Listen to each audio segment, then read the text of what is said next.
বাংলাদেশে আগামী ডিসেম্বরের মধ্যে জাতীয় নির্বাচন হওয়া উচিত বলে মনে করেন সেনাবাহিনীর প্রধান জেনারেল ওয়াকারুজ্জামান।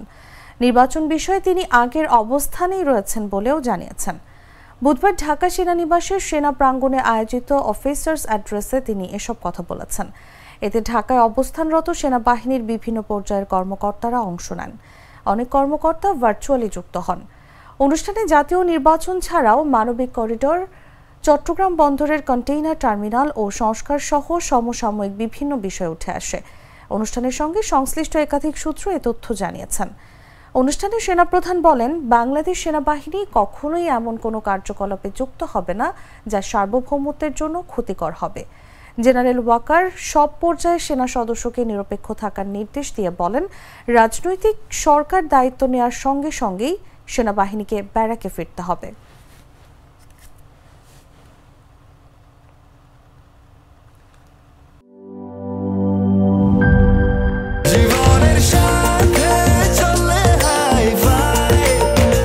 স্বাস্থ্যকর অল টাইম ফ্যামিলি কেক, সব সময় অল টাইম হেলদি লাইফ।